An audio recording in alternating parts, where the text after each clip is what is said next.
Buenas compañeros, en esta oportunidad vamos a tocar el tema de la herramienta clínica para el abordaje inicial de las condiciones prevalentes en la primera infancia. Esta herramienta web corresponde a la actualización del IEP clínico.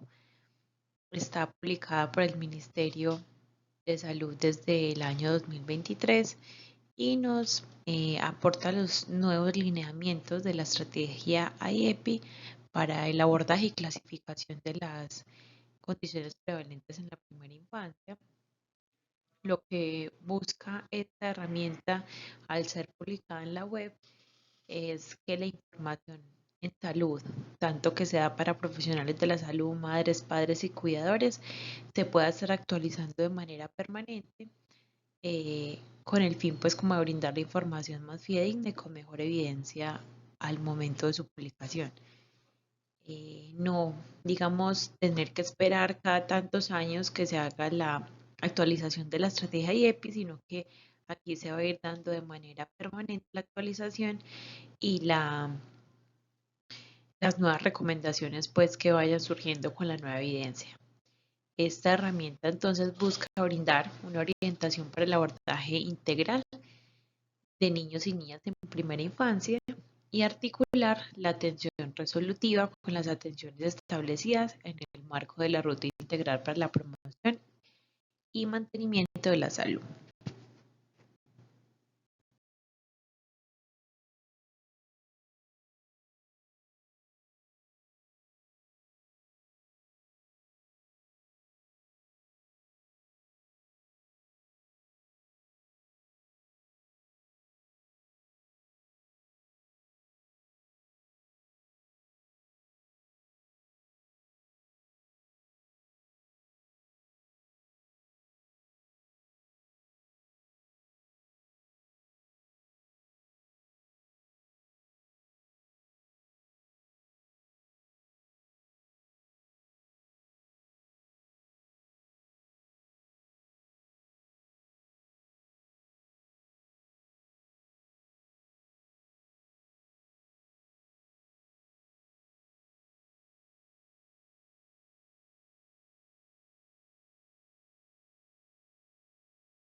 Uno de los grandes cambios que trae esta herramienta es la ampliación del grupo etario que puede ser abordado bajo la estrategia de IEPI. Recordemos que hasta el año pasado estábamos viendo niños entre los 0 y 4 años más 11 meses más 29 días. Ahora se amplía un año más el uso de la estrategia y va a aplicar para niños entre los 0 y los 6 años, es decir, 5 años, 11 meses y 29 días. En la estrategia pues publicada en la web vamos a encontrar cuadros de procedimientos semaforizados como los veníamos conociendo en la estrategia IEPI, pero digamos que de manera mucho más amplia y detallada eh, respecto a los signos de alarma, lo que nos va a permitir pues como un reconocimiento mucho más acertado de esta población que está en riesgo de acuerdo pues a la condición clínica que estemos clasificando. En muchos de estos cuadros de procedimientos semaforizados se va a incluir el esquema de tratamiento completo, ya no solamente digamos que nos muestra la evidencia sobre las primeras líneas de manejo, sino que también en muchos casos va incluido en recomendaciones de antibióticos de segunda línea de manejo. Esto pues se ha realizado más que todo a modo de conocimiento general, porque recordemos que el objetivo de la herramienta sigue siendo realizar un abordaje inicial de las condiciones prevalentes. Por lo tanto, pues los tratamientos de segunda línea se deben reservar para niveles de mayor complejidad de atención o de estar disponibles en menor nivel de complejidad, pues ya cuando definitivamente con la primera línea no tuvimos éxito o existe alguna contraindicación para la aplicación de la misma. Como habíamos anotado entonces, uno de los propósitos de esta herramienta es articular la atención resolutiva pues, de las atenciones establecidas dentro del marco de la ruta integral para la promoción y mantenimiento de la salud. Por eso se propone que estas sean las atenciones mínimas que deben recibir los niños y niñas entre los 0 a 5 años. Entonces tenemos la consulta de valoración integral por profesional médico, llámese médico familiar o médico especialista en pediatría, sería una consulta de seguimiento del recién nacido, una consulta al mes de vida, una consulta entre los 4 y 5 meses, una entre los 12 y 17 meses, otra entre los 24 y 29 meses, una a los 3 años y otra a los 5 años. La consulta de valoración integral por profesional en enfermería, entonces se debe dar una entre los 2 y 3 meses, otra entre los 6 y 8, otra entre los 9 y 11 meses, volver a verlo entre los 12, entre los 18 y 25 meses, entre los 30 y 55 meses y a los 4 años. Consulta de apoyo a la lactancia, entonces al primer mes de vida debería haber una consulta de asesoría y fortalecimiento de técnica en lactancia, y de ahí en adelante hasta los 9, 8 meses debería hacer acompañamiento según la necesidad pues como de cada binomio madre-hijo. El tamizaje con hemoglobina entonces se debe realizar por lo menos una vez entre los 6 meses y los 24 meses de vida. Vacunación, entonces ya sabemos, según el esquema PAI, y la fortificación de alimentos, que aparece pues como una práctica con bastante fuerza y evidencia en las últimas recomendaciones. Entonces se debe iniciar a los 6 meses de vida, dar de manera continua entonces por 2 meses, descansa otro periodo entre los 8 y 12 meses, se vuelve a iniciar entre los 12 meses y los 16 meses, y otro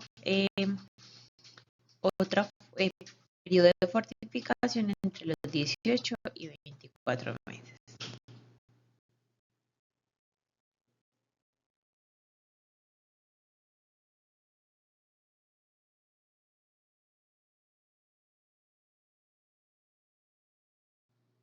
El primer paso de la estrategia en todos los grupos etarios entonces va a ser identificar el riesgo. Como habíamos dicho, entonces vuelve, aparece en esta herramienta el sistema de semaforización.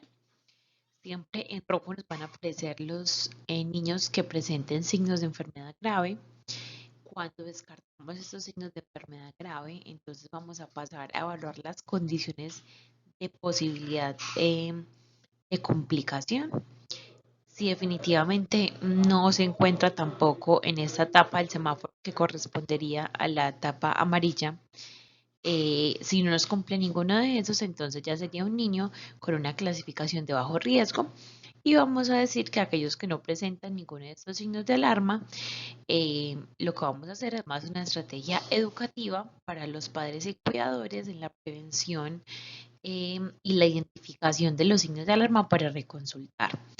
Muy importante entonces los seguimientos. Sabemos que la estrategia IEPI siempre dio bastante importancia a la parte de los seguimientos y esta herramienta también sigue dando bastante importancia a la parte educativa y a los seguimientos, sea pues de manera virtual, telefónica o presencial, según una periodicidad que se define con el diagnóstico de trabajo pues que se tenga en cada uno de los casos. Otro de los principales cambios que trae consigo esta herramienta clínica es el cambio en la clasificación de los grupos etarios. Entonces recordemos, el AEPI clínico pasado nos dividía los niños en dos grupos, el menor de 2 meses que presentaba unas condiciones prevalentes para ese grupo etario y entre los 2 meses y los 5 años. Ahora esta nueva herramienta nos propone una clasificación en menor de 3 meses y el niño de 3 meses a 5 años, incluyendo los niños con 5 años, 11 meses y hasta 5 años, 11 meses y 29 días. Aquí entonces encontramos como las preguntas que debemos de hacer para lograr hacer una clasificación de los niños que están en el grupo etario menor de 3 meses. Entonces, ha podido recibir leche materna o fórmula láctea, tolera los alimentos vomitados, todo lo ingerido, se ha alterado su estado de conciencia, ha tenido llanto incontrolable, ha tenido dificultad respiratoria en las últimas 72 horas, ha convulsionado o ha tenido movimientos anormales en las últimas 72 horas, ha tenido fiebre o hipotermia, ha presentado cambios en coloración de la piel o aparición de secreciones o lesiones especialmente en los niños menores de 1 mes y se ha presentado deposiciones con sangre, especialmente en los menores de 1 mes. La respuesta a estas preguntas nos va a permitir entonces clasificar el niño en alguno de estos 3 estados, entonces menor de 3 meses con signos de alarma, menor de 3 meses con condiciones de riesgo o el menor de 3 meses que no tiene signos de alarma ni condiciones de riesgo. Vamos a ver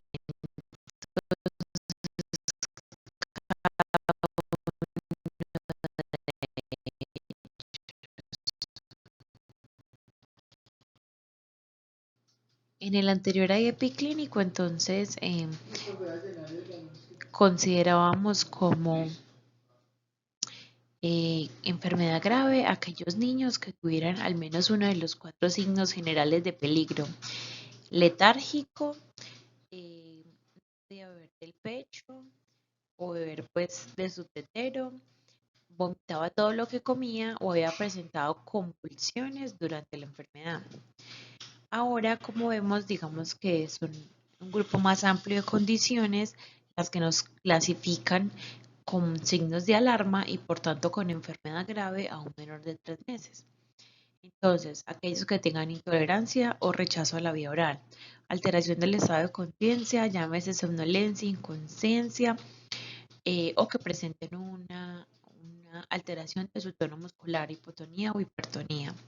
Niños con dificultad respiratoria que se evidencie con tiraje, apnea, quejido, aleteo nasal o asincronía toracoabdominal o en su efecto de saturación. Presencia de convulsiones o movimientos anormales en las últimas 72 horas. Entonces miremos que la connotación de las convulsiones cambia, ya no es durante la enfermedad, sino en las últimas 72 horas. Llanto incontrolable, apnea o pausas respiratorias o de saturación según la altitud al nivel del mar.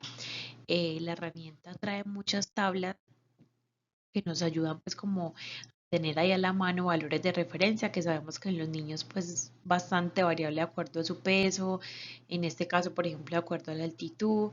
eh, y la herramienta nos trae pues como todas esas herramientas para tener ahí a la mano todas esas tablas de referencia.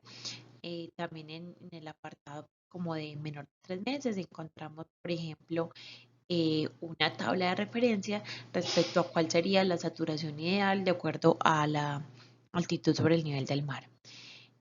Otro de los signos entonces de alarma sería cianosis central o generalizada, palidez extrema, un llenado capilar lento, fiebre o hipotermia cuantificada, coloración o lesiones en la piel, ictericia, un aspecto moteado, lesiones tipo equimosis, petequias, pústulas, vesículas en la piel, secreción purulenta del ombligo, distensión abdominal importante, decisiones con sangre, descartar pues que esta sangre no sea eh, de la zona perianal, ¿cierto? Que sea pues digamos a limpiar, sino que realmente esté dentro de las deposiciones y la presencia de una fontanela abombada o deprimida o la separación de las suturas.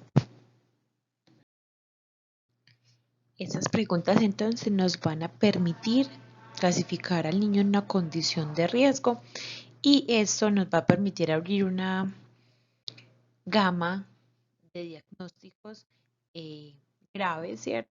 Tenemos que descartar de manera prioritaria para evitar que se agudice la condición del niño menor de 3 meses.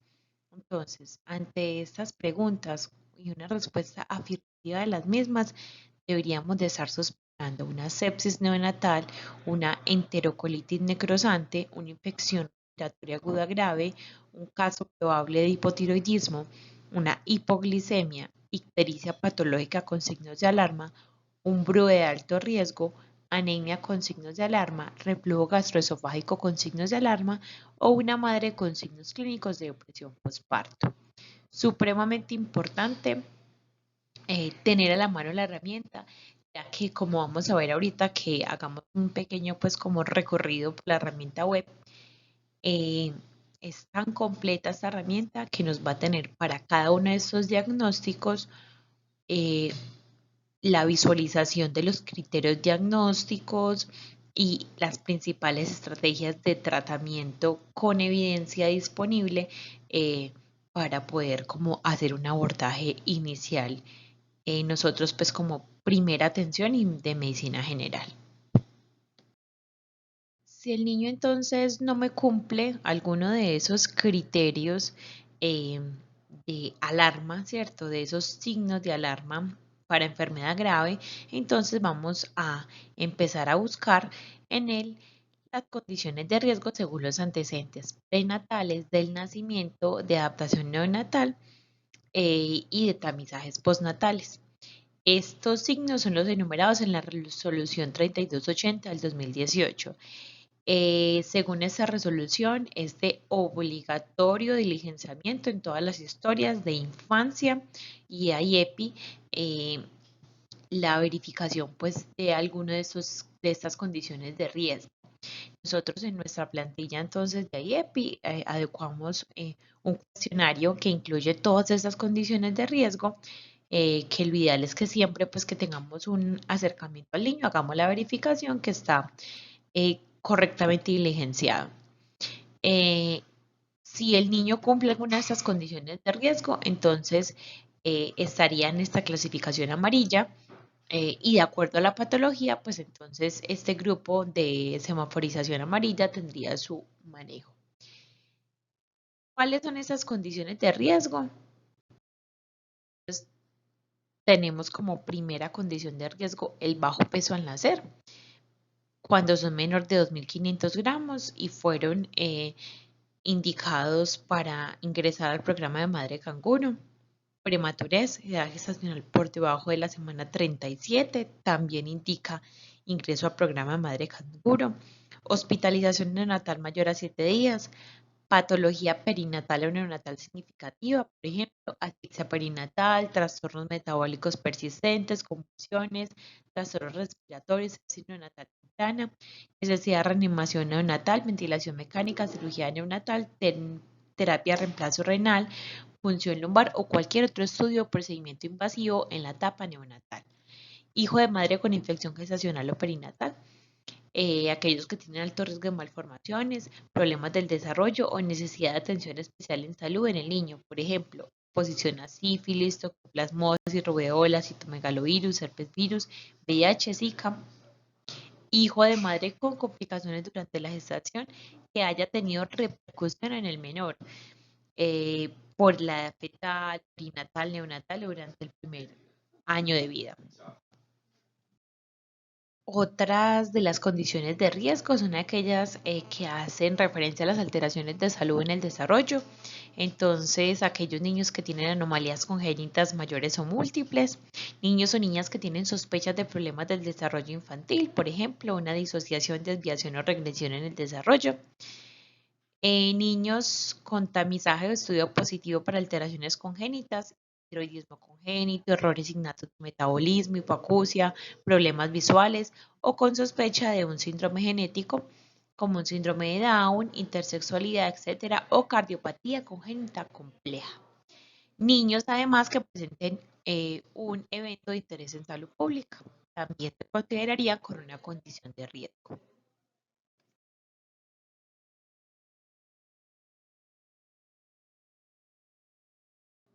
Por último, dentro de las condiciones de riesgo vamos a tener las condiciones sociales o familiares. Aquellos niños que son hijos de madres con sospecha o diagnóstico de depresión postparto, hijo de padres, especialmente la madre con consumo de sustancias psicoactivas, incluyendo aquellas con riesgo o sospecha de repercusión por consumo de sustancias psicoactivas como síndrome de alcoholismo fetal, anomalías congénitas, retraso en el desarrollo, síndrome de abstinencia, hijos de padres con enfermedad mental que tengan impacto en la estabilidad estructural o funcional de la familia o en el cuidado de los niños.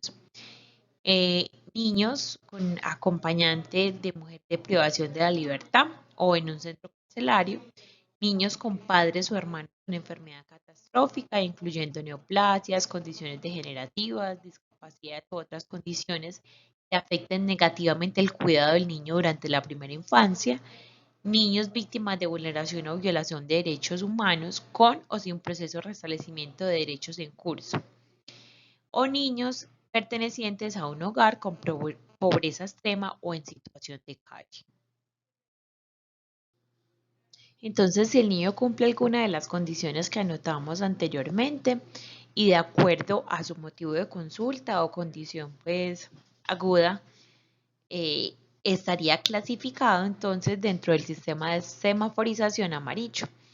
Dentro de este sistema entonces vamos a tener la infección respiratoria aguda sin signos de alarma, la enfermedad diarreica aguda sin signos de alarma, condiciones de riesgo para hipotiroidismo congénito, riesgo de hipoglicemia, ictericia patológica sin signos de alarma, un periodo de bajo riesgo, factores de riesgo para anemia, problemas de alimentación, reflujo gastroesofágico y cólico, madre con factores de riesgo para parto, otras condiciones como la infección local en piel, conjuntivitis, otitis media aguda o candidiasis oral.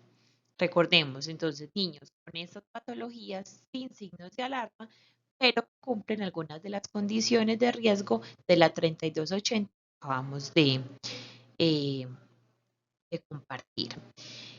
Para estas condiciones, entonces también la herramienta en web nos trae digamos, un apartado para cada una de esas condiciones en las que nos dice cuáles son los criterios diagnósticos, la clasificación, en muchos casos también nos amplía información sobre la etiología de estas condiciones y nos propone una estrategia de tratamiento, tanto la primera línea como segunda línea, que es, digamos, un plus que tiene la herramienta respecto a la estrategia IEPI pasada.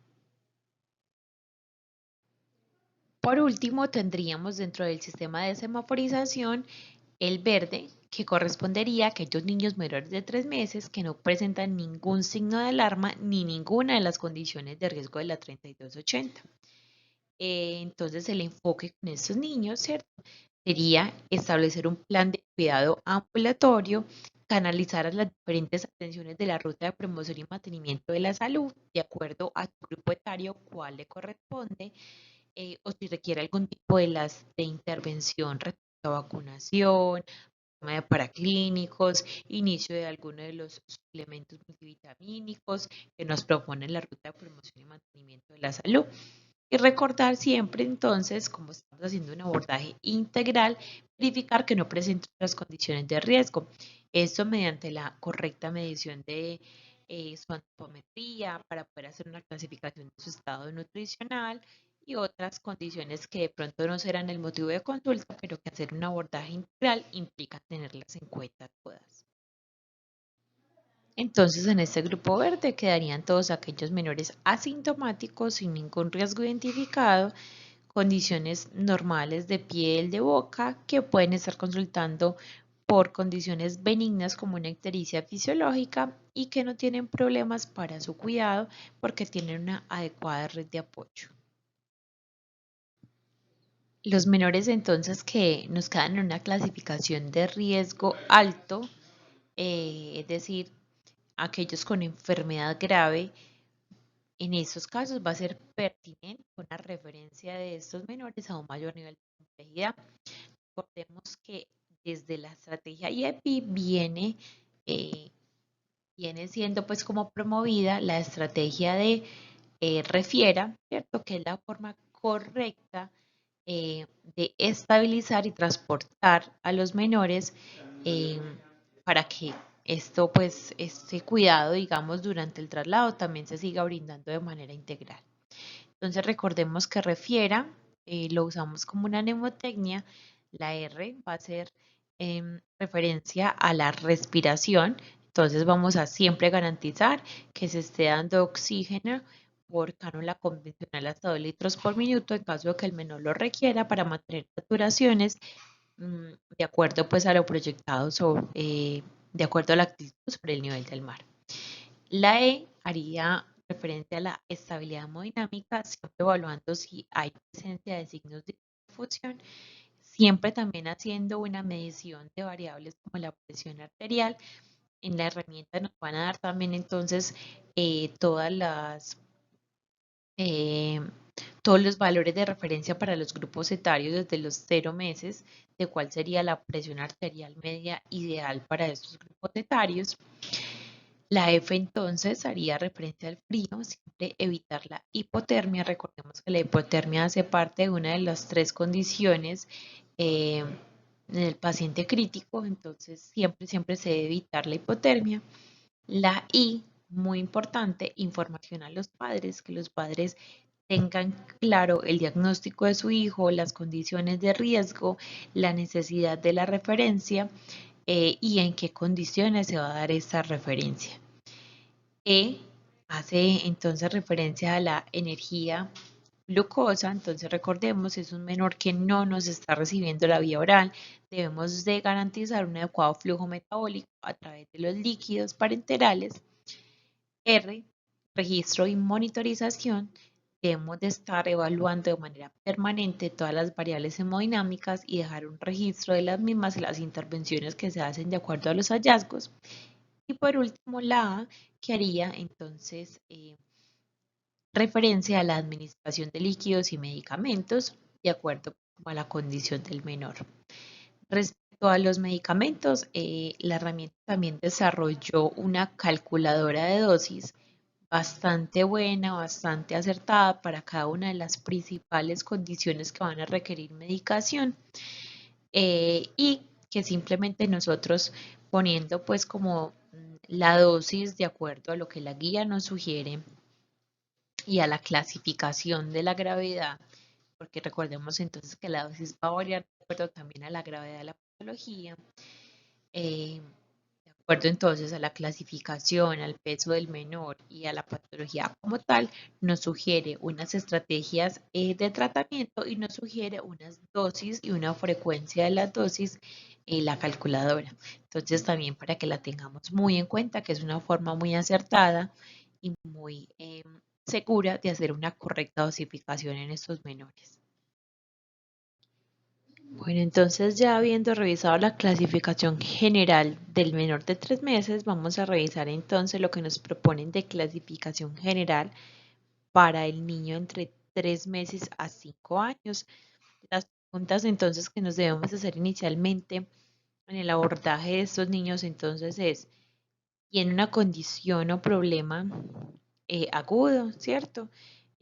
¿Por qué consulta? Signos de dificultad respiratoria, vómito, diarrea, bueno, ¿cuál es el motivo pues que lo lleva a consultar? ¿Ha podido recibir leche materna, líquidos o algún otro alimento? ¿Tolera los alimentos o ha vomitado todo lo ingerido? ¿Se ha alterado su estado de conciencia? ¿Ha tenido dificultad respiratoria o apnea en las últimas 72 horas? ¿Y ha presentado convulsiones o movimientos anormales en las últimas 72 horas? Dando respuesta a estas preguntas, entonces, podemos determinar si los niños o niñas de 3 meses a 5 años presentan alguno de los signos de alarma.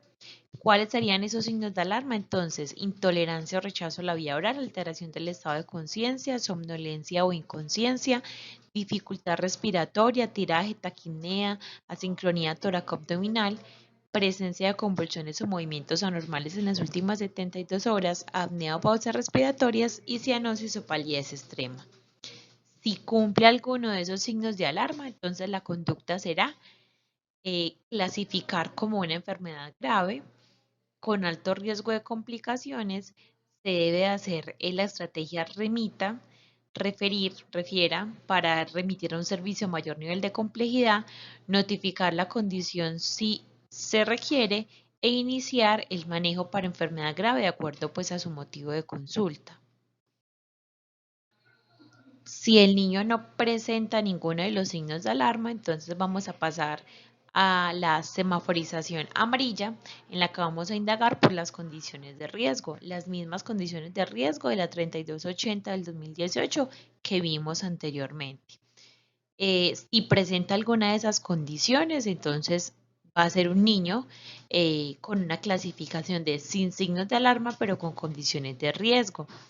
¿Qué hacemos en estos casos? Entonces tenemos que dar un plan de cuidado de acuerdo a la condición aguda por la que consulta, canalizar las diferentes rutas de promoción y mantenimiento de la salud y notificar en caso de ser requerido.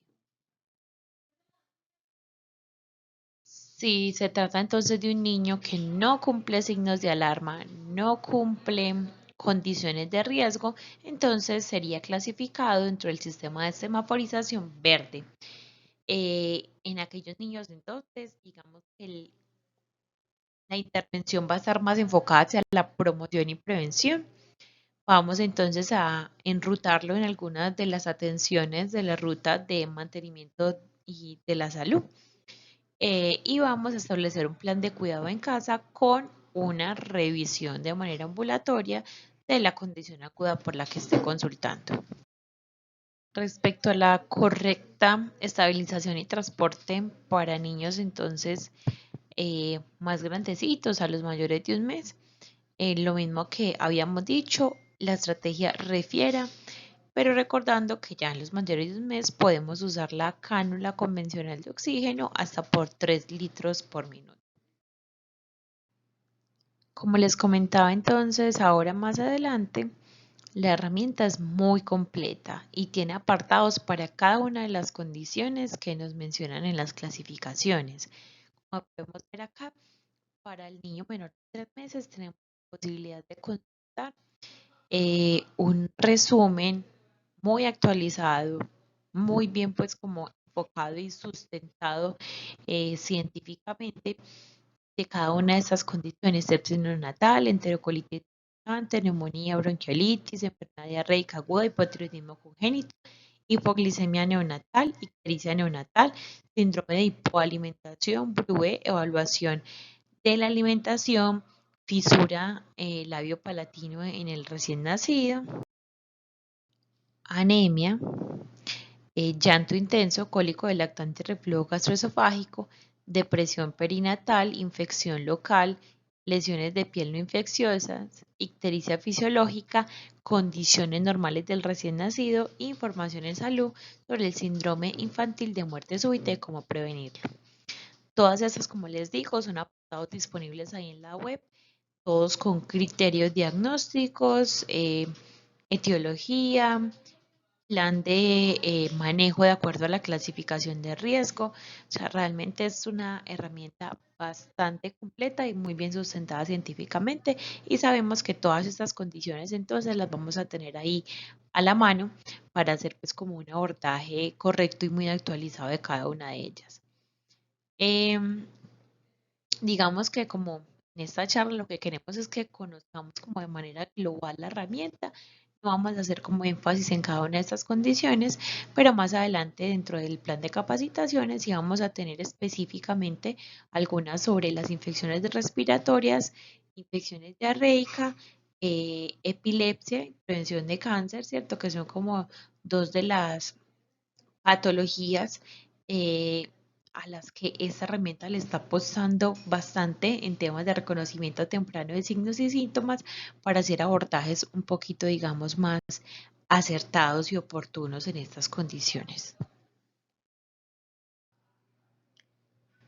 Ya para la clasificación del niño de 3 meses a 5 años, entonces, como habíamos visto, tenemos la clasificación general de acuerdo a los signos de alarma y condiciones de riesgo y ya tenemos las clasificaciones correspondientes a cada una de las patologías agudas por las que pueden acudir a consultar. Entonces vamos a empezar con la enfermedad febril, ¿cierto? Que es, digamos, lo más común con lo que nos vamos a enfrentar tanto en la consulta prioritaria o consulta incluso programada pues del niño de 3 meses a 5 años y en los servicios de urgencias. La enfermedad febril entonces también tiene la clasificación por sistema de semaforización. En rojo vamos a tener entonces la sepsis, que es enfermedad febril de alto riesgo. En amarillo la enfermedad febril de riesgo intermedio y en verde la enfermedad febril de bajo riesgo. Empecemos entonces a revisar qué significa una enfermedad febril de alto riesgo. Entonces se considera alto riesgo cuando el niño presenta alguno de los signos general de peligro, presentación de la permeabilidad de la vía aérea, taquipnea, aumento del esfuerzo respiratorio, taquicardia o bradicardia en niños pequeños, pulsos periféricos intensos o disminución de los mismos, capilar rápido o mayor de 3 segundos, piel caliente con enrojecimiento de extremidades, eh, piel pálida, moteada, con extremidades frías, frialdad de la parte distal de las extremidades, lo que conocemos como gradiente térmico, hipotensión, aunque puede existir normotensión, oliguria, disminución de la frecuencia del volumen urinario, petequias o erupción urea. Muy importante en el abordaje inicial de sus pacientes, entonces hacer la clasificación mediante lo que llamamos el triángulo pediátrico, que nos ayuda como a determinar la necesidad de reanimación en el paciente. Recordemos que se compone de 3 puntas del triángulo: la apariencia, el esfuerzo respiratorio y los signos de mala circulación, que sería piel pálida, moteada, ceniza o azul. Otra de las estrategias importantes en el abordaje inicial es verificar los signos clínicos que nos puedan sugerir una sepsis o choque séptico, como los que vimos anteriormente, verificar la presencia de factores de vulnerabilidad, caracterizar los signos y síntomas para clasificar la enfermedad febril, evaluar resultados de hemograma PCR, uroanálisis, gramo de orina. Deben tomarse, recordemos, después de 2 días de haber iniciado la fiebre o antes. Y si el niño luce gravemente enfermo, pues se presentan signos de peligro, tiene vulnerabilidad o ante una falta de respuesta a tratamiento, se toman pues en el momento que se considere. Siempre considerar omitir la realización de uroanálisis y gram de orina si se presentan síntomas que expliquen el foco de la enfermedad febril diferente pues a orina. Luego se debe evaluar el algoritmo de enfermedades transmitidas por vectores. Recordemos entonces preguntar dónde reside el niño, cuál es su procedencia o si visitó algún lugar diferente a su lugar habitual de residencia, que sea un área de riesgo, recordemos altitud menor a 2.200 metros sobre el nivel del mar. Clasificar como enfermedad febril de alto riesgo si presenta alguna de esas condiciones citas, y recordar que entonces siempre debemos de iniciar el manejo que nos pone la herramienta para la condición que clasifiquemos y iniciar la estrategia refiera para hacer el traslado del niño a un mayor nivel de complejidad. Entonces, ¿qué pacientes con enfermedad febril vamos a clasificar como riesgo intermedio? Aquellos con edades entre los 3 y 6 meses que tienen fiebre sin foco mayor de 39 grados centígrados en ausencia de factores de vulnerabilidad y signos de alarma. Pacientes con antecedentes de condiciones crónicas, pero que están con adecuado control de estas condiciones, no están en crisis, en recaída y no se consideran un factor de vulnerabilidad.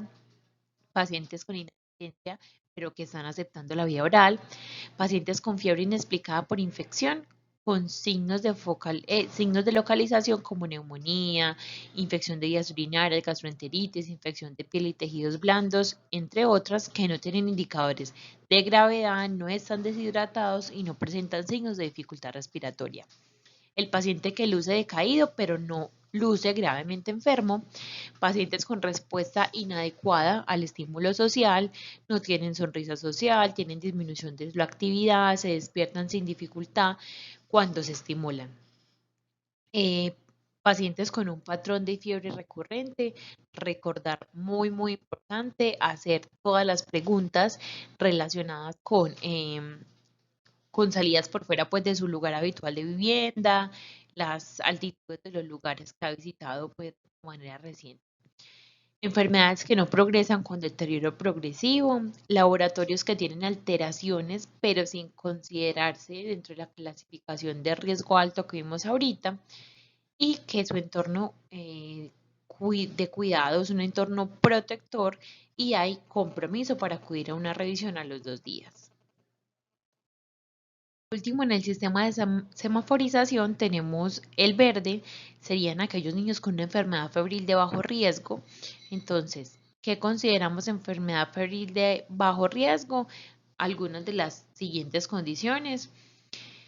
Fiebre que no tiene criterios para clasificarse como de alto riesgo, riesgo intermedio, ausencia de factores de vulnerabilidad, acepta adecuadamente la vía oral con leve disminución, pero acepta de forma intermitente y mejora rápidamente, ausencia de indicadores de gravedad, deshidratación o dificultad respiratoria, un niño que luce en buen estado, juega tranquilo, especialmente en los momentos que está afebril, respuesta adecuada al estímulo social, no hay alteraciones en el comportamiento, signos y signos que evolucionan en el tiempo y de la forma esperada y habitual, laboratorios completamente normales y cuando tiene un entorno de cuidado protector con posibilidad entonces de acudir nuevamente ante presencia de signos de alarma.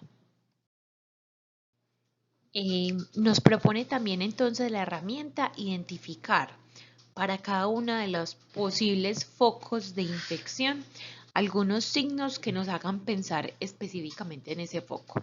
Entonces, como primera clasificación nos pone la sepsis. La sepsis entonces hay que sospecharla en un niño que está gravemente enfermo sin causa aparente, niño con presencia de púrpura o petequias, con signos de choque, con hipotermia en un niño pequeño o en un niño desnutrido. En este tenemos que sospechar inmediatamente, prender pues alarmas ante una posible sepsis. Malaria, entonces, ¿en quién sospechamos la malaria? Un niño con fiebre, con antecedente de residencia, procedencia o visita a un área de riesgo, anemia y presencia de esplenomegalia. Otro grupo importante para diagnosticar de manera temprana y oportuna son los niños con enfermedad bacteriana grave que tienen de base inmunocompromiso.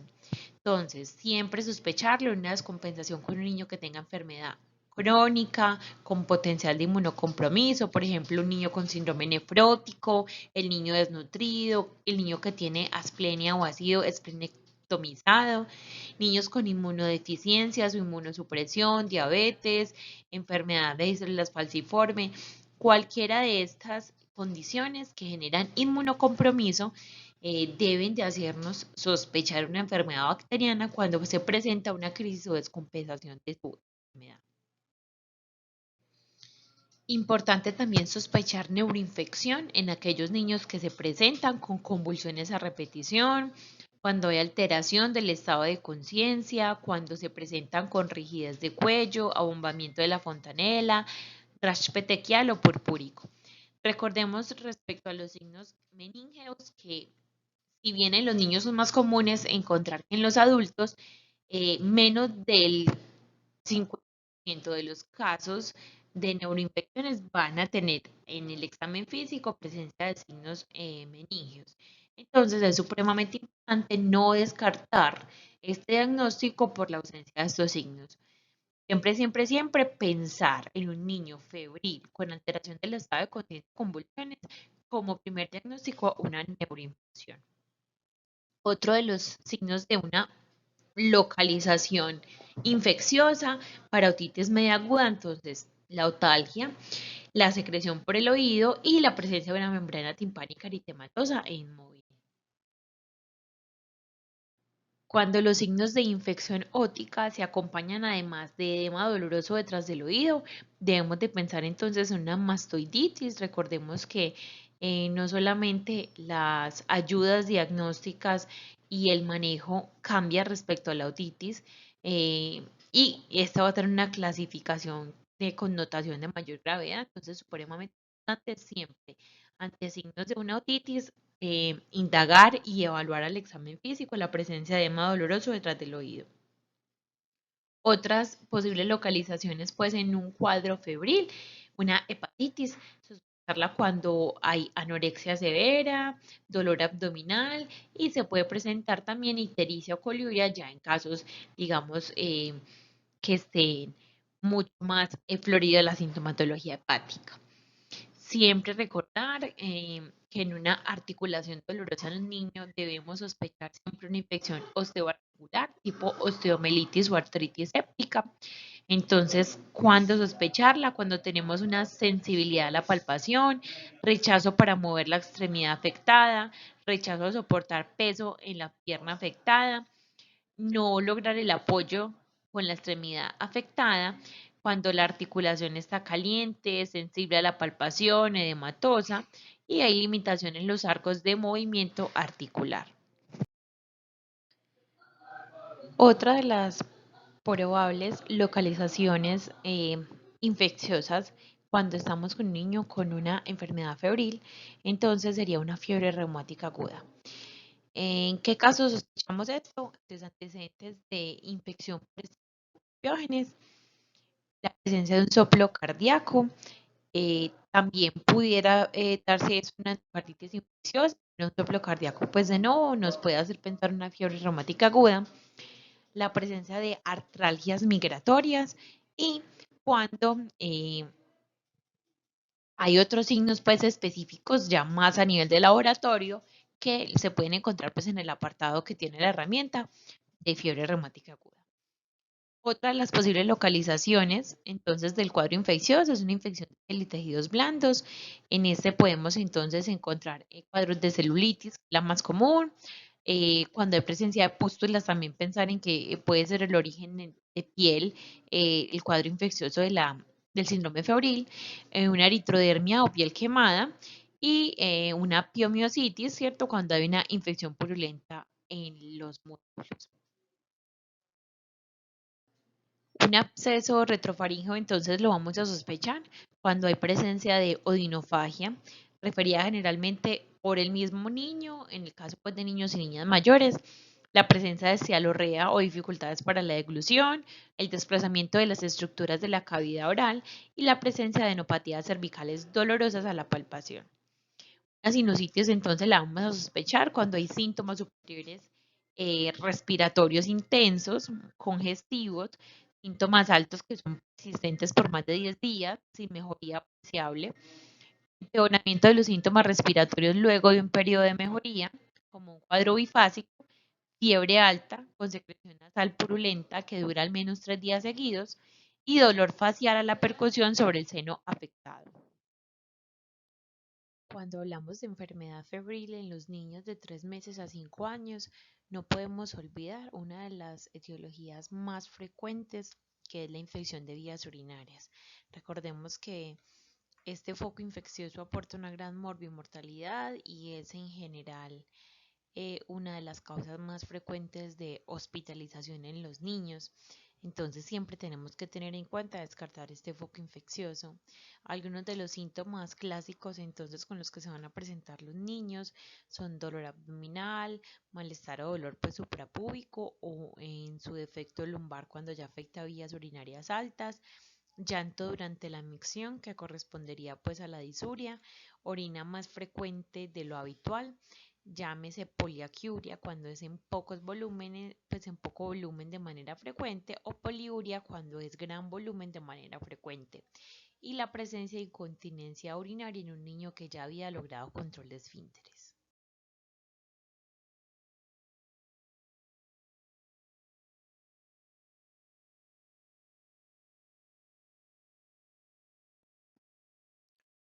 Otros de los diagnósticos importantes para tener en cuenta cuando nos enfrentamos a un menor entre 3 meses y 5 años que tiene un cuadro febril son las infecciones asociadas a síntomas cutáneos. Recordemos que tenemos las enfermedades exantemáticas. Dentro de estas enfermedades entonces vamos a tener diferentes virus como etiología que van a generar por lo general pues un compromiso sistémico leve, presencia de síntomas catarrales que pueden ser concomitantes a las manifestaciones cutáneas o preceder las manifestaciones cutáneas. Algunos de estos síntomas catarrales entonces serían la tos, los estornudos, la congestión nasal, la rinorrea y alina. Y ya la presencia entonces del rash transitorio autolimitado, que suelen ser pues muy inespecíficos en esas enfermedades exantemáticas, pero digamos que pueden haber unas características típicas de cada una de ellas que ya vamos a ver pues más adelante. Tenemos también entonces como diagnóstico diferencial el sarampión. Recordemos que el sarampión tiene un rash típico, que es un tipo sarpullido con manchas rojas, que suele aparecer primero en la cara y detrás de las orejas y luego se extiende hacia el pecho, la espalda y finalmente hacia los pies. En estos niños entonces suele haber presencia concomitante de tos, eritema conjuntival y rinorrea. Pueden aparecer úlceras orales, opacidades corneanas. Debe haber pues entonces un nexo epidemiológico con una exposición reciente a un caso de sarampión y siempre sospecharlo cuando hay ausencia de vacunación en el niño. En esta tabla entonces les voy a presentar algunas de las características diferenciales entre las enfermedades exantemáticas. La edad usual de presentación de cada una de ellas, su etiología, la clínica, el tipo de exantema, si requieren aislamiento, cuál sería su tratamiento, si requieren reporte ante el CIVIGILA y si pueden ser prevenidas a través de la vacunación. Entonces empezamos con el exantema súbito. Es común que se presente entre los 6 y 24 meses de vida. Es debido pues a una infección por el virus del herpes tipo 6-7. La clínica entonces es una fiebre alta, enantema, ahí tenemos las manchas de Nagayama, el exantema que es un rash maculopapuloso como con rosa pálido y es típico que el rash aparece posterior a la desaparición de la fiebre, ¿sí? No vamos a ver concomitantemente fiebre con el exantema, sino que la fiebre cesa e inmediatamente aparecen las lesiones cutáneas. No requiere aislamiento, el tratamiento es netamente sintomático porque pues puede haber prurito en el exantema, entonces se manda tratamiento sintomático, tratamiento tópico con calamina, que también conocemos como caladril, y pues en caso de que hayan pues síntomas catarrales y también incluso para el mismo exantema puede haber tratamiento con antihistamínicos. No requiere reporte ante el CIVIGILA y no puede ser prevenido a través de la vacunación. Tenemos el eritema infeccioso, es común que se presente entre los 4 y 10 años de vida. Su etiología es entonces el parvovirus B19. puede presentarse entonces fiebre, inyección conjuntival, recordemos el signo de la doble bofetada, que vamos a ver entonces niños con el signo de la bofetada, o sea, como un enrojecimiento a nivel pues de los pómulos, y el exantema es un exantema maculopapular reticulado. No requiere aislamiento, el tratamiento es sintomático, no requiere reporte ante el se vigila y no puede ser prevenido a través de la vacunación. En el sarampión, entonces recordemos que va a afectar principalmente niños menores de los 18 meses. Su etiología es el paramyxovirus. La clínica entonces da coriza, tos, conjuntivitis, es un exantema generalizado maculopapular confluente con progresión cráneo-caudal. Y puede haber una hipopigmentación residual donde no estuvieron las lesiones. Y también es característica las manchas de Koplik. Recordemos que el aislamiento son hasta 5 días desde el inicio del exantema. El tratamiento es netamente sintomático, requiere reporte ante el se vigila y puede ser prevenido con la vacunación. Otra etiología de enfermedades exantemáticas es el togavirus que genera la enfermedad de la rubeola. Se presenta en menores de 18 meses.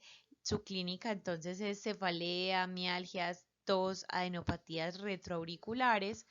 El exantema es un exantema maculopapular rosado cefalocaudal.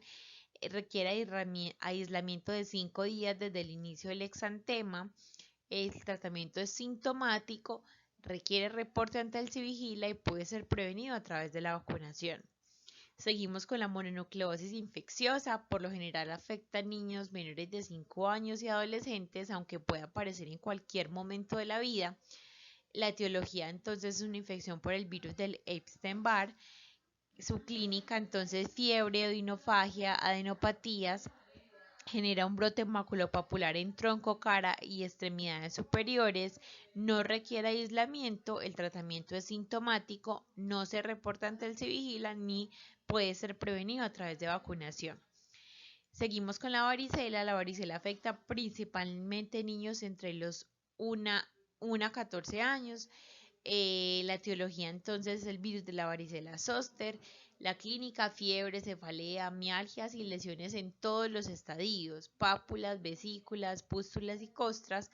Por eso también es conocido pues como el exantema del cielo estrellado, donde vamos a encontrar diferentes formas y tamaños y estadios de las lesiones.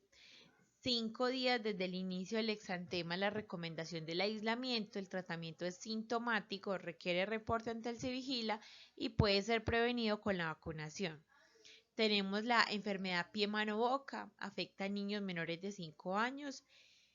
El agente etiológico es Coxsackie o enterovirus u otros virus.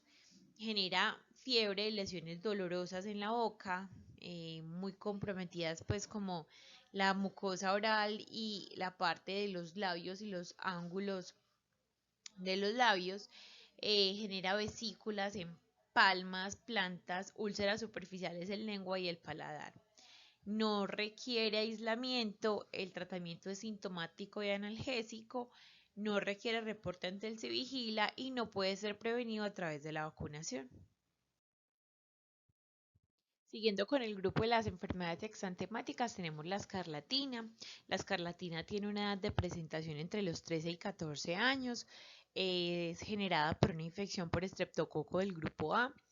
Generalmente genera fiebre alta y faringoamigdalitis, acompañado de un exantema micropapular rojo descamativo y la característica lengua aframbesada. El aislamiento son 5 días desde el inicio del antibiótico. Se trata entonces con penicilina benzatínica, 50.000 unidades por kilo dosis única intramuscular. No requiere reporte ante el se vigila y no puede ser prevenida a través de la vacunación. Otra de las entidades es la meningococcemia. Es común que se presente en niños menores de 2 años o a finales de la adolescencia. La etiología es por Neisseria meningitis. Genera también fiebre alta y faringoamigdalitis acompañada de un exantema petequial o purpúrico. El aislamiento entonces debe ser 48 días desde el inicio del antibiótico. El tratamiento es antibiótico, no requiere reporte ante el Civigila y puede ser prevenido a través de la vacuna contra meningococo. La enfermedad de Kawasaki es otra de las entidades de las enfermedades exantemáticas. Se da en menores de 5 años, su etiología es desconocida. Se caracteriza por fiebre, inyección conjuntival, edema en manos, adenopatías cervicales, los labios fisurados. Es un exantema polimorfo difuso, no requiere aislamiento, se trata con aspirina, no se reporta ante el Civigila y no puede ser prevenido a través de la vacunación. Por último, tenemos el COVID-19, se puede presentar en cualquier edad, su etiología entonces es el virus del SARS-CoV-2, la clínica entonces fiebre, tos, mialgias, odinofagia, cefalea, puede presentarse con un exantema maculopapular eritematoso confluente o urticariforme. El aislamiento son 10 días a partir del primer día de síntomas. El tratamiento es sintomático, requiere reporte ante el Civigila y puede ser prevenido con la vacunación. Otra de las enfermedades febriles que se acompaña de rash que nos faltaba por mencionar es el dengue. Siempre vamos a sospechar un dengue entonces cuando hay presencia de sangrado como la epistaxis, la gingivorragia o la hematemesis, cuando nos reportan presencia de melenas o hematoquexia, petequias o púrpura al examen físico, cuando encontramos un niño con una hepatomegalia y esplenomegalia, dolor abdominal y signos de choque.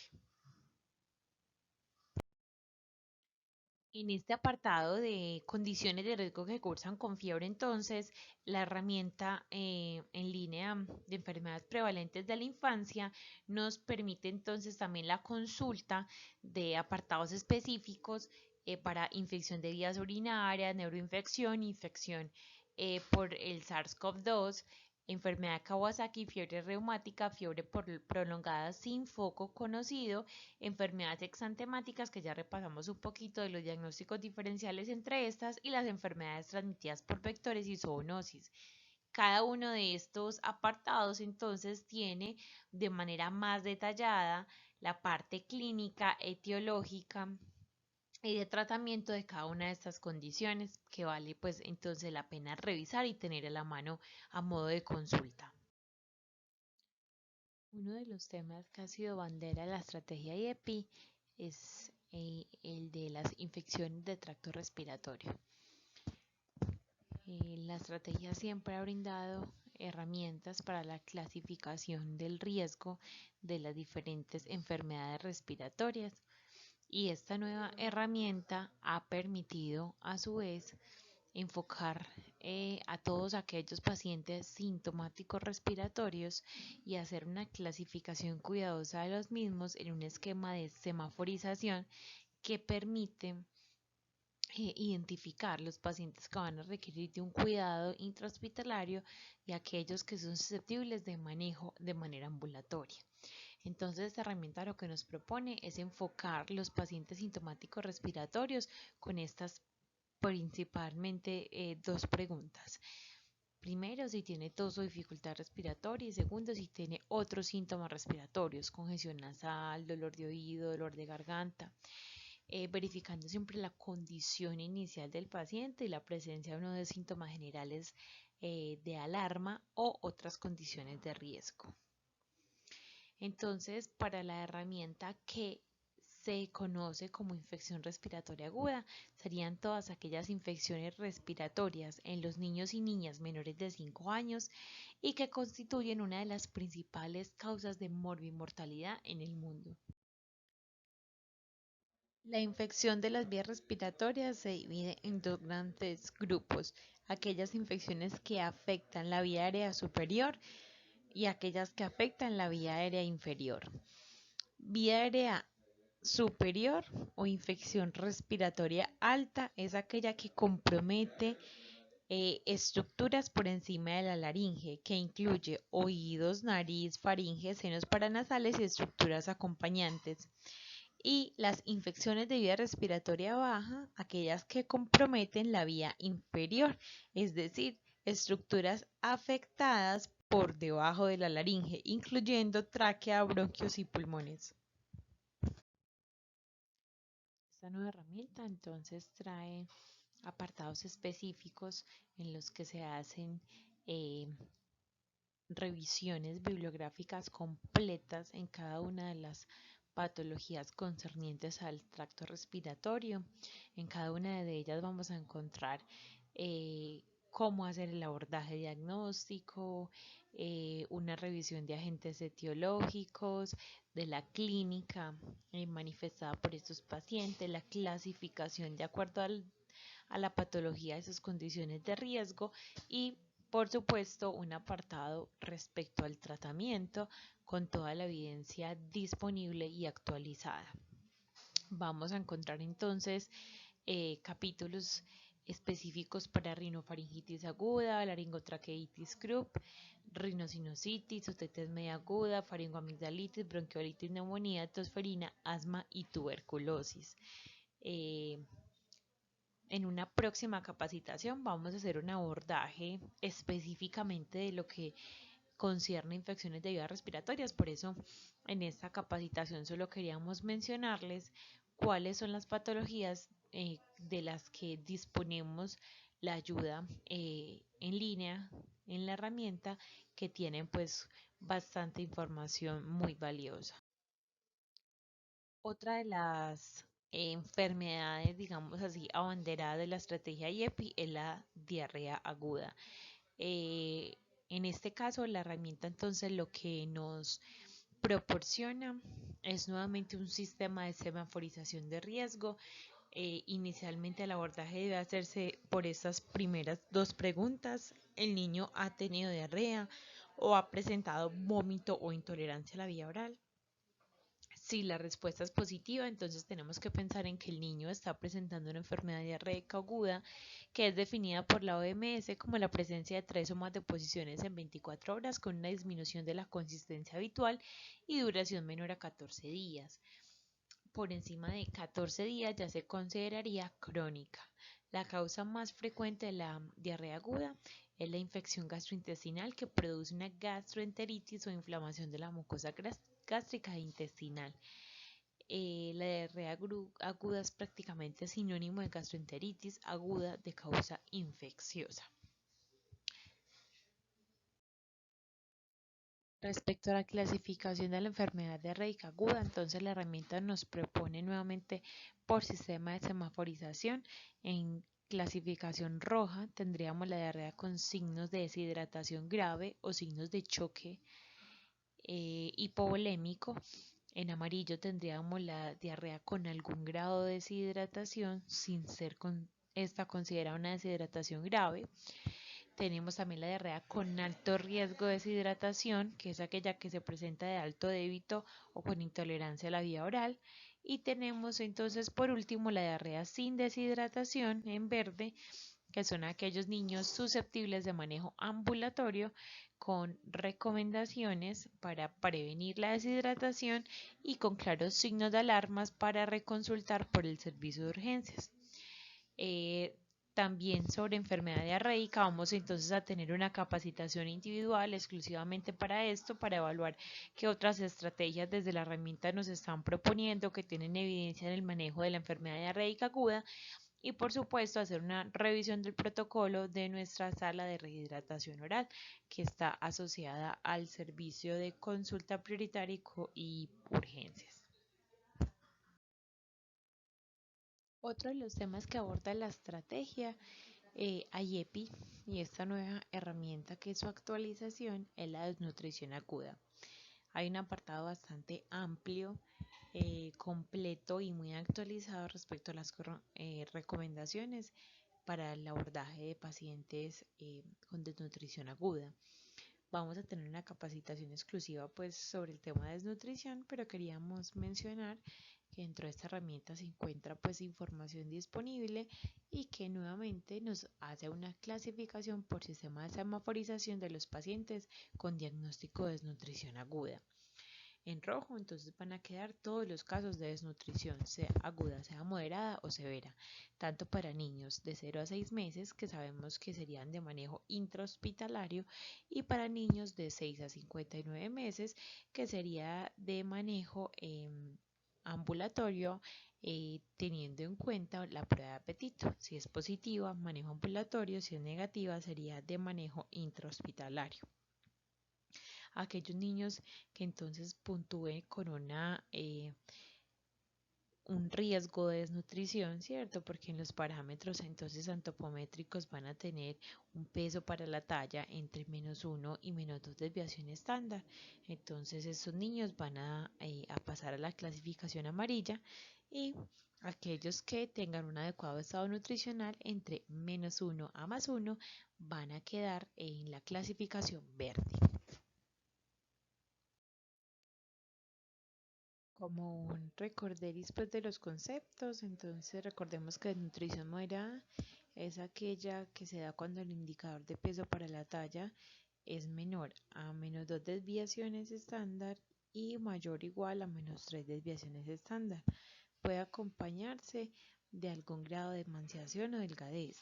Este tipo de nutrición debe detectarse y tratarse de manera oportuna, dado que en poco tiempo puede pasar a una nutrición severa y complicarse con enfermedades infecciosas. Y tenemos la desnutrición severa, que es cuando el puntaje de peso para la talla está menor a -3 desviaciones estándar, o cuando se presenta edema bilateral de origen nutricional que puede llegar incluso a la anasarca. Dentro del abordaje integral que propone esta herramienta, entonces también nos solicita hacer una evaluación de la salud bucal y nos nuevamente clasifica con sistema de semaforización en rojo, amarillo y verde. Rojo entonces van a ser los niños que tengan una enfermedad bucal grave, trauma dentoalveolar, labio y paladar hendido o fisurado. Amarillo, aquellos niños con signos de estomatitis y o gingivitis y alto riesgo de enfermedad bucal. Y en verde, aquellos que tienen un bajo riesgo de enfermedad bucal, dado que tienen adecuadas prácticas de higiene bucal y no se visualizan signos de enfermedad periodontal. Esta herramienta de actualización de IEPI presta singular importancia a enfermedades que son de gran impacto en mortalidad en los menores, pero que muchas veces pues los clínicos, digamos, al no estar como tan familiarizados con tus signos y síntomas iniciales, dejamos de indagarlos y se nos pasa pues como por alto de manera frecuente. Entonces da un apartado importante el tema de cáncer infantil y hace una revisión de cómo sería ese abordaje inicial del niño con sospecha de un cáncer. Sabemos entonces cáncer infantil es definido como aquel conjunto de enfermedades neoplásicas en menores de 18 años en Colombia. La definición internacional comprende tumores que debutan entre los 0 y 15 años, pero para nuestro país son aquellos que se presenten en menores de 18 años. Enfermedades que al agruparse se encuentran dentro de las 5 primeras causas de mortalidad en niños y niñas menores de 5 años de edad. Por eso la importancia de a tiempo hacer una sospecha clínica y abordar estos pacientes de manera prioritaria. Cuando se considera que un niño tiene sospecha de cáncer infantil, se debe definir como una urgencia, remitirse, hospitalizarse en una IPS de mayor complejidad que cuente con atención por oncología pediátrica y garantizar el adecuado y oportuno diagnóstico y atención integral del niño o niña con sospecha de cáncer infantil. Entonces, en un niño, una sospecha de cáncer es una urgencia y requiere una hospitalización inmediata en una IPS de alta complejidad. El interés en la detección temprana del cáncer infantil entonces hace que dentro de la estrategia se dé bastante importancia al indagar acerca de síntomas generales que nos hagan pensar en la presencia de un cáncer infantil. Entonces, siempre indagar, el niño ha tenido fiebre y sudoración importante por más de 7 días, preguntar si el niño ha tenido dolor de cabeza, si el niño tiene dolores óseos, si ha presentado convulsiones en el último mes, sin fiebre ni enfermedad neurológica de base. Si ha presentado el niño cambios como pérdida del apetito, pérdida de peso o fatiga en los últimos 3 meses. Recordar que los niños tienen unos episodios de hiporexia o falta de apetito fisiológica. El principal de ellos se da cumpliendo el año de vida.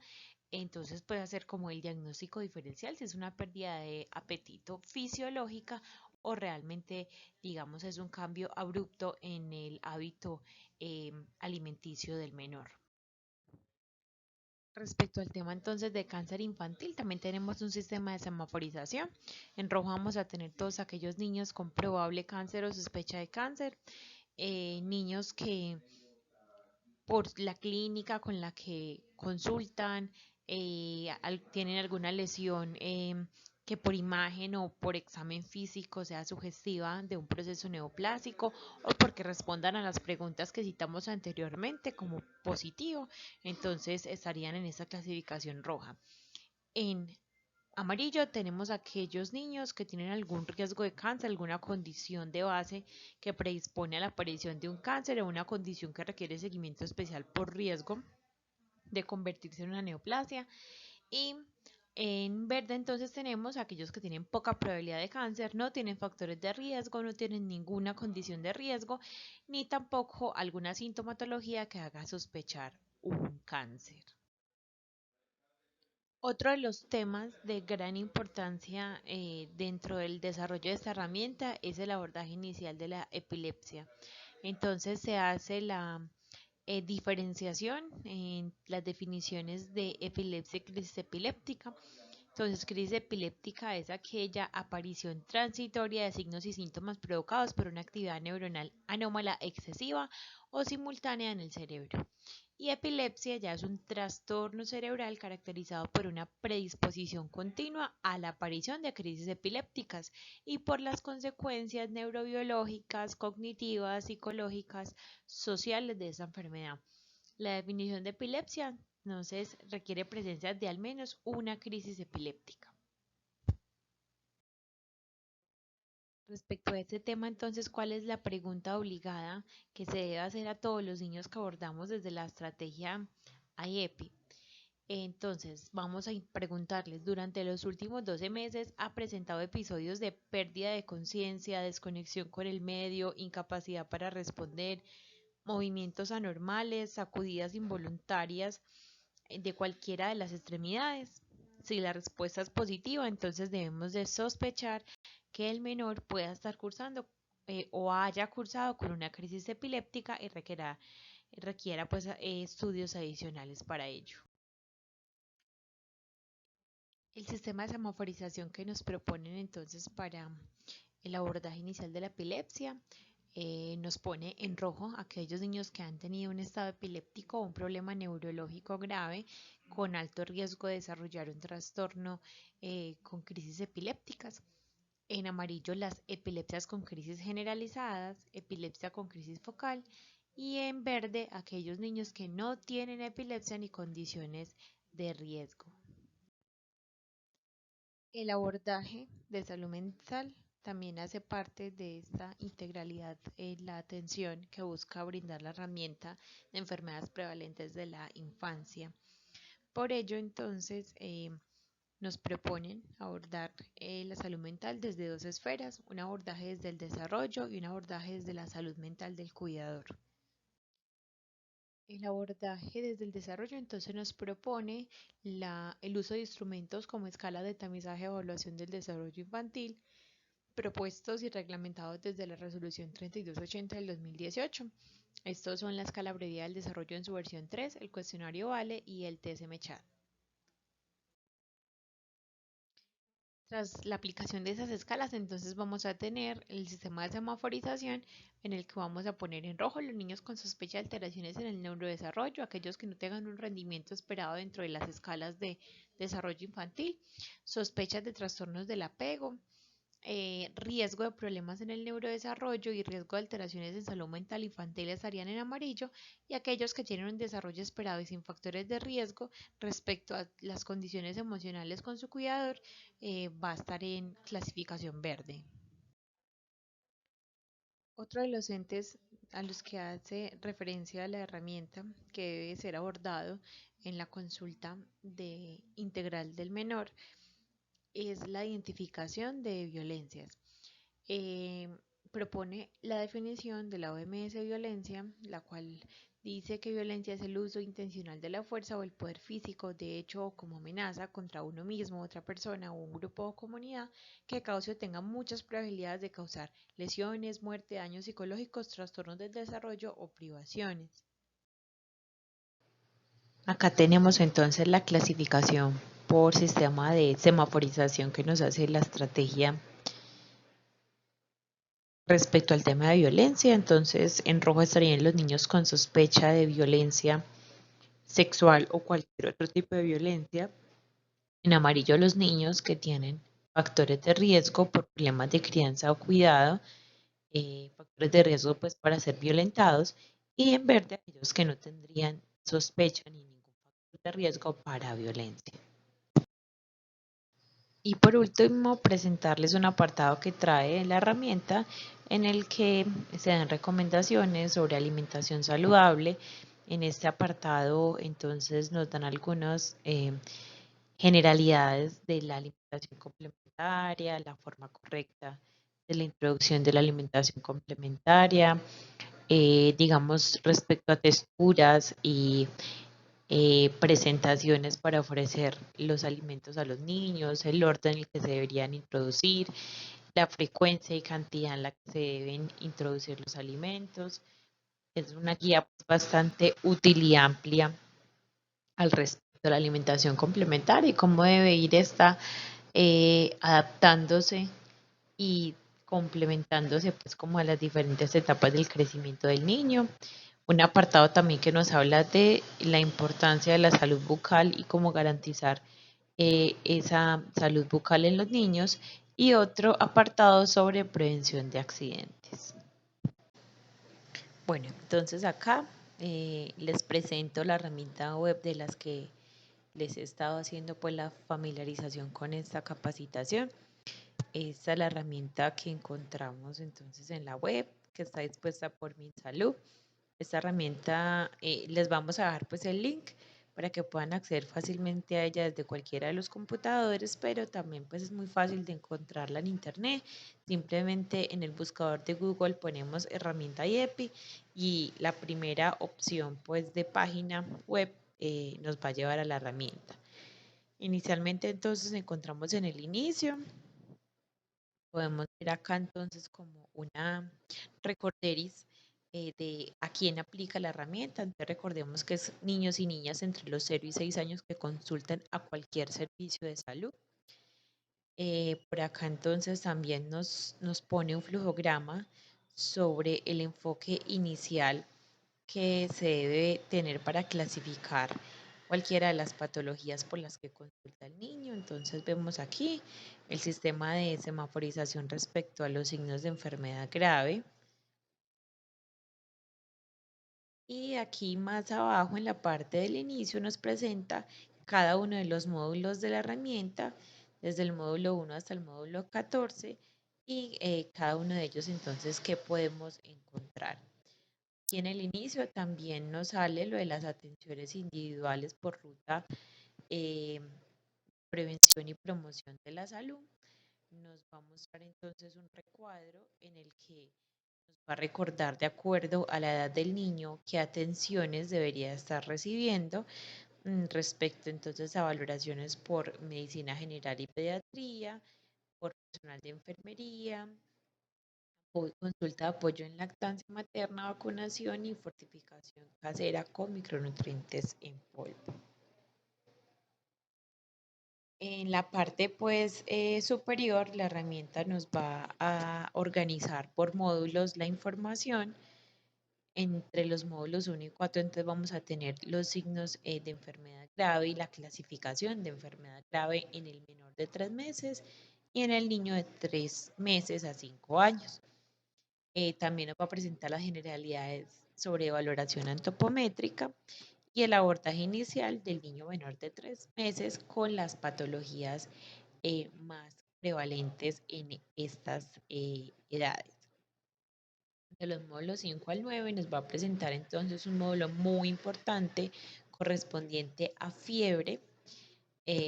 Aquí dentro del apartado de fiebre quiero mostrarles que van a encontrar los módulos correspondientes a malaria, dengue, todo lo que son enfermedades exantemáticas. Lo vamos a encontrar aquí como maletines de herramientas de cada una de las enfermedades.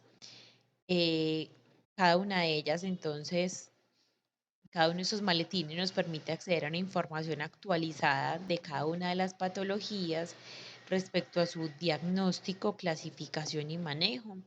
Recordemos que como es una herramienta que se está actualizando de manera permanente en la web, va a tener información pues como de última mano y evidencia pues como muy reciente y muy vigente, que nos va a permitir pensar en que va a ser muy confiable pues siempre la información que encontremos acá. Entonces para cada una de las patologías vamos a encontrar entonces el maletín pues como de herramientas. Entonces aparte de fiebre tenemos de infección respiratoria, enfermedad diarreica aguda, hay un apartado importante de desnutrición bastante valioso que nos va a presentar no solamente la clasificación de la desnutrición, sino también eh, las estrategias de manejo tanto en el escenario ambulatorio como en el escenario eh, intrahospitalario. Muy, muy importante entonces tener a la mano, nos recuerda la clasificación, como les decía, y todo lo que es el manejo del niño con desnutrición. Por acá entonces, todas las fases del manejo intrahospitalario. Es bastante pues amplia y completa la información, como les decía, que trae la herramienta.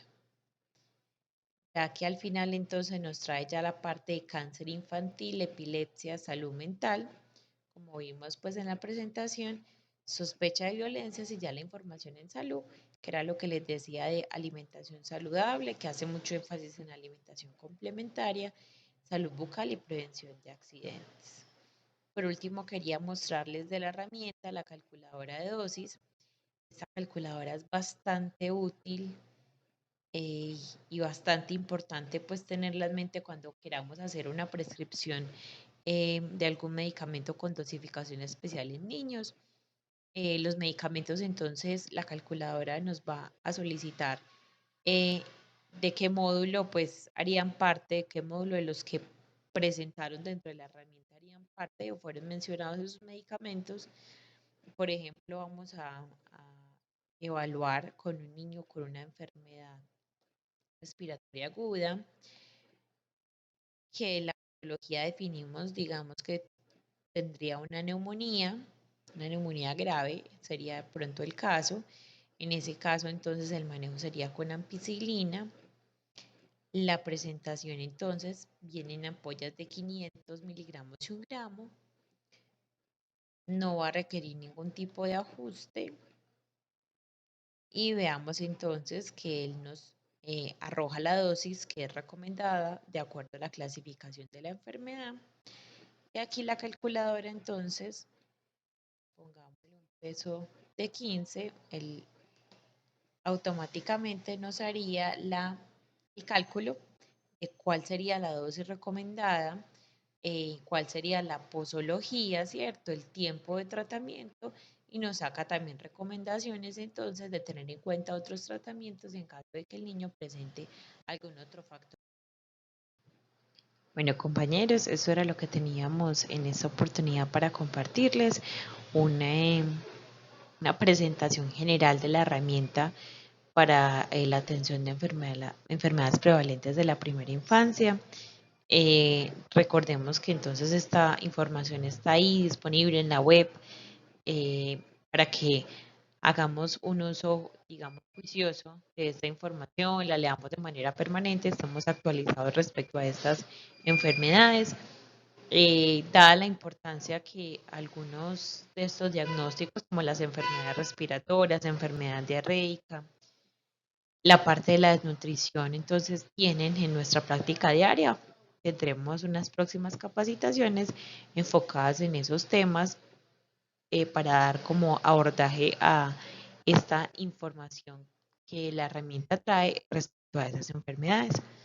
Muchas gracias y los invitamos entonces a responder el post con el que podremos entonces afianzar algunos de los conceptos que traíamos para trabajar el día de hoy.